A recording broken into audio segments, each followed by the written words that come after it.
வேற ஒரு அரசியல் கட்சி நடத்துற நிகழ்ச்சியாகவே இருந்தாலும் அந்த நிகழ்ச்சிக்கு தன்னெழுச்சியா வர நம்ம மக்களுக்கு பாதுகாப்பு கொடுத்து பாரபட்சமே காட்டாம இந்த கவர்மெண்ட் நடந்துகிட்டு இருக்கிறாங்க.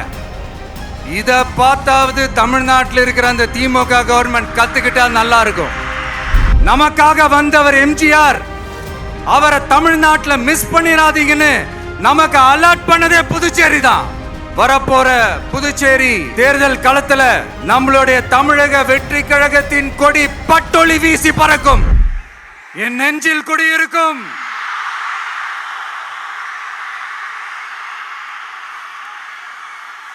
புதுச்சேரி மக்கள் உங்கள் அனைவருக்கும் என்னுடைய வணக்கம். வணக்கம் வணக்கம். எல்லாரும் எப்படி இருக்கீங்க?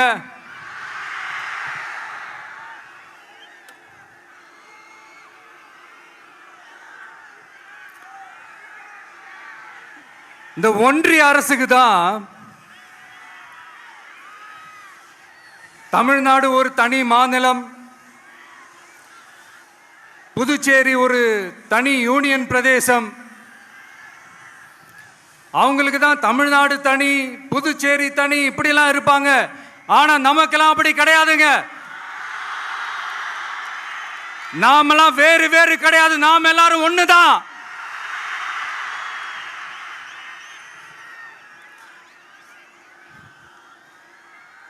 தமிழ்நாடும் புதுச்சேரியும் தனித்தனியாக இருந்தாலும் நாம் எல்லாரும் ஒண்ணுதான். நாம் எல்லாரும் சொந்தம் தான்.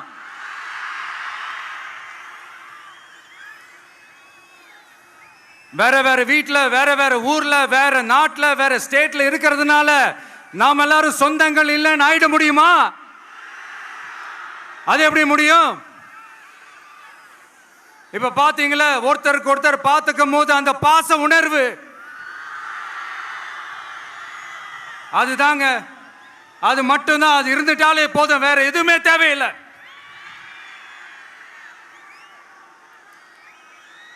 அதனால தமிழ்நாடு, புதுச்சேரி, கேரளா, கர்நாடகா, ஆந்திரா மட்டும் இல்ல, உலகத்துல எந்த மூலையில நம்ம வகைரா இருந்தாலும் அவங்க எல்லாருமே நம்மளோட உயிர் தான். அவங்க எல்லாருமே நம்மளோட உறவு தான்.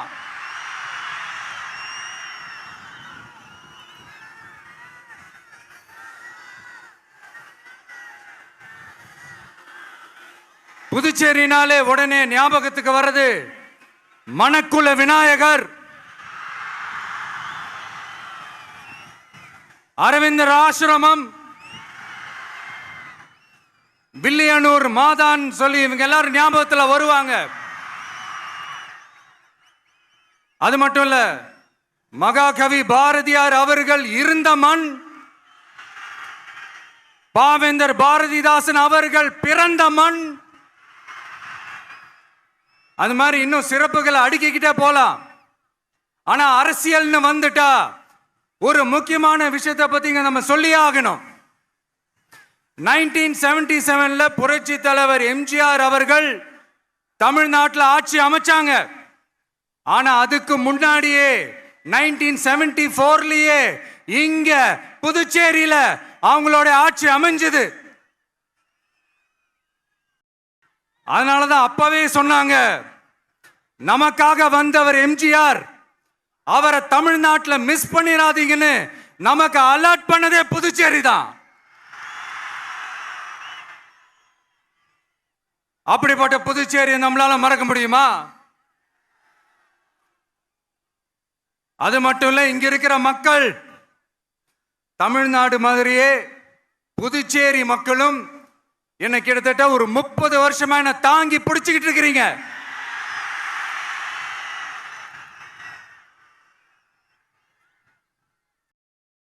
அதனால இந்த விஜய் தமிழ்நாட்டுக்கு மட்டும்தான் குரல் கொடுப்பான்னு நினைக்காதீங்க.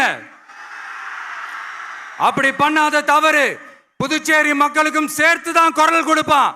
அது என்னுடைய கடமையும் கூட. அதனாலதான் இங்க நீங்க ஃபேஸ் பண்ற பிரச்சனைகளை பத்தி இன்னைக்கு நான் பேசுறதுக்காக வந்திருக்கிறேன். அது மட்டும் இல்ல, இந்த புதுச்சேரி கவர்மெண்ட்டை பத்தி நாம சொல்லியே ஆகணும். இது டெஃபினட்டா தமிழ்நாட்டில் இருக்கிற மாதிரி நம்ம திமுக கவர்மெண்ட் மாதிரி கிடையவே கிடையாது. ஏன்னா வேற ஒரு அரசியல் கட்சி நடத்துற நிகழ்ச்சியாகவே இருந்தாலும் அந்த நிகழ்ச்சிக்கு தன்னெழுச்சியா வர நம்ம மக்களுக்கு பாதுகாப்பு கொடுத்து பாரபட்சமே காட்டாம இந்த கவர்மெண்ட் நடந்துகிட்டு இருக்கிறாங்க. அப்படிப்பட்ட இந்த புதுச்சேரி கவர்மெண்ட்டுக்கும் நம்ம புதுச்சேரி சிஎம் சார் அவர்களுக்கும் இந்த நேரத்தில் என்னுடைய மனப்பூர்வமான நன்றிகளை தெரிவிச்சுக்கிறேன்.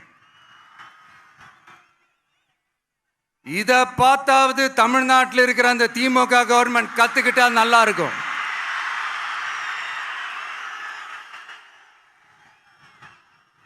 ஆனா அவங்க கத்துக்க மாட்டாங்க. பரவாயில்ல, வரப்போற எலெக்ஷன்ல 100% கத்துக்குவாங்க. அத நம்ம மக்கள் பார்த்துக்குவாங்க.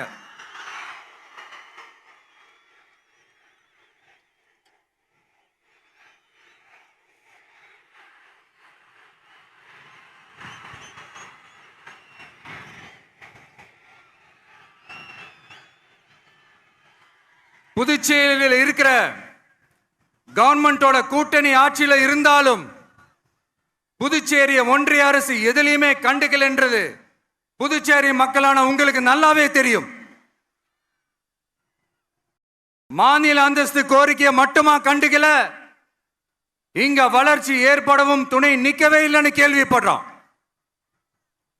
இந்த புதுச்சேரிக்கு இன்னும் மாநில அந்தஸ்து கொடுக்கல.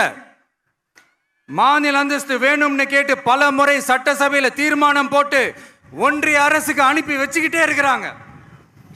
இந்த வருஷம் கூட மார்ச் மாசம் 27 2025 அன்னைக்கு ஒரு தீர்மானம் போட்டாங்க. அது மாநில அந்தஸ்து வேணும்னு கேட்டு ஒன்றிய அரசுக்கு அனுப்புற 16வது தீர்மானம். புதுச்சேரி காரைக்கால் பகுதிகளில் மூடப்பட்ட 5 மில்கள், பல்வேறு தொழிற்சாலைகளை மீண்டும் திறக்கிறதுக்கு இதுவரைக்கும் ஒரு துரும்ப கூட கிள்ளி போடல. பல்லாயிரக்கணக்கான இளைஞர்களோட வேலை வாய்ப்புக்காக எதையுமே செய்யல. இங்க ஒரு ஐடி கம்பெனி உருவாகணும்ன்றது எண்ணமே இல்லை. அதை பத்தி யார் பேசினாலும் அது அவங்க காதல விழவே விழல.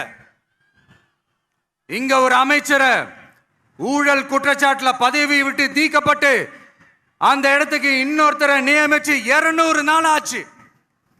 இன்னும் அவருக்கு ஒரு இலாக்காவே தரல. இந்த செயல் சிறுபான்மை மக்களை அவமானப்படுத்துறதுன்னு அந்த மக்களே சொல்றாங்க. புதுச்சேரியோட முக்கிய அங்கமாக இருக்கிற காரைக்கால், மாகே, ஏனாம் பகுதிகளில் எல்லாம் முன்னேற்றமே இல்லைன்னு அந்த பகுதி மக்கள் சொல்லிக்கிட்டே இருக்கிறாங்க. குறிப்பா காவிரியோட கடைமடை பகுதியான காரைக்காலை மொத்தமா கைவிட்ட மாதிரி தான் இருக்குது. இது எல்லாமே முன்னேற்றம் அடையணும். டூரிஸ்ட் பிளேஸ் ஆன புதுச்சேரியில போதுமான அளவு பார்க்கிங் வசதி இல்ல, போதுமான அளவு கழிப்பறை வசதி இல்ல. இதெல்லாமே மேம்படுத்தணும். புதுச்சேரி கடலூர் மார்க்கமான ரயில் திட்டம் வேணும்ங்கிறது நீண்ட கால கோரிக்கை. புதுச்சேரி மக்களுக்கு ஒன்னே ஒண்ணுதான் சொல்லணும், இந்த திமுகவை நம்பாதீங்க. அவங்களுக்கு உங்களை நம்ப வச்சு ஏமாத்துறது தான் அவங்க வேலையே. நான் சொன்ன பல கோரிக்கைகளை எல்லாம் தீர்த்து வைக்கிறதுக்கு நம்ம புதுச்சேரி கவர்மெண்ட்டுக்கும் அதோட மக்கள் திட்டங்களுக்கும் ரொம்ப அக்கறையா உண்மையா துணை நிற்கிறோம். தமிழ்நாட்டை ஒதுக்குற மாதிரி புதுச்சேரியும் ஒதுக்க கூடாதுன்னு நாங்க கேட்டுக்கிறோம்.